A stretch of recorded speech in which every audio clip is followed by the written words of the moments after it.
Primature, retour de Choguel, confirmation de l'intérimaire, nomination d'un nouveau Premier ministre, le cœur du colonel Assimi Goïta balance. 3 mois après la nomination d'un Premier ministre par intérim, les yeux se tournent désormais vers le président de la transition, le colonel Assimi Goïta, pour le retour du titulaire du poste, la confirmation de l'intérimaire ou la nomination d'un nouveau chef du gouvernement. Entre ces 3 options, le cœur du chef de l'État balance. Mais ce qui est sûr, le choix se fera un jour pour le bonheur du Mali. À quand la nomination d'un nouveau Premier ministre? Malgré l'urgence et l'hostilité politique internationale contre le Mali depuis l'adoption par les dirigeants de la transition de 3 mois,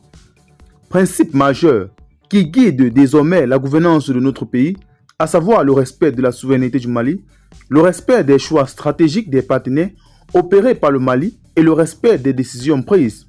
dans l'intérêt du peuple malien, le Mali a aucun intérêt à ne pas nommer un Premier ministre. Dans la mesure où le pays se sent par la touche du Premier ministre par intérim nommé le 21 août dernier pour donner vie aux différents segments de la société malienne. 3 mois après, l'habit semble être ample pour le colonel Abdoulaye Maïga, ministre de l'administration territoriale et de la décentralisation, porte-parole du gouvernement.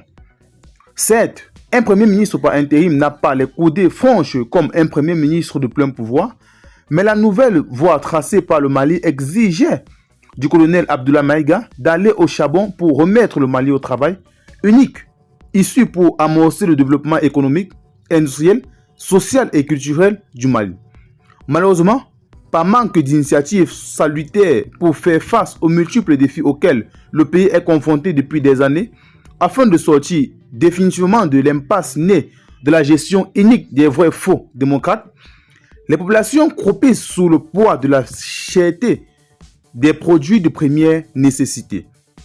Et cela, malgré le soutien populaire accordé aux autorités de la transition qui sont considérées à tort ou à raison par bon nombre de compatriotes comme des balayeurs de la souillure démocratique des acteurs du 26 mars 1991. Conscient de la situation socio-économique du Mali et de la menace internationale entretenue par les traîtres maliens et des ennemis de notre pays, le colonel Assimi Goïta, président de la transition, selon nos sources, souhaiterait mettre en place un gouvernement de combat dont la composition sera en rupture totale avec les précédents. Mais il semblerait que son cœur balance entre 3 options, à savoir le retour du titulaire de Choguel Kokala Maïga, la confirmation de Abdoulaye Maïga qui assure l'intérim depuis le 21 août dernier ou la nomination d'un nouveau Premier ministre. Selon nos sources, ce choix cornélien du colonel Assimi Goïta retarderait la mise en place d'un nouveau gouvernement. Mais ce qui est sûr et certain, le choix se portera un jour sur une femme ou un homme pour le bonheur du peuple malien qui se bat seul contre tout pour s'émanciper, dans la tutelle des criminels organisés en société secrète et multinationale pour s'accaparer de nos ressources naturelles avec la complicité des traîtres maliens, qui sont prêts à partir avec le diable pour leur propre intérêt égoïste, haïssable et nauséabond.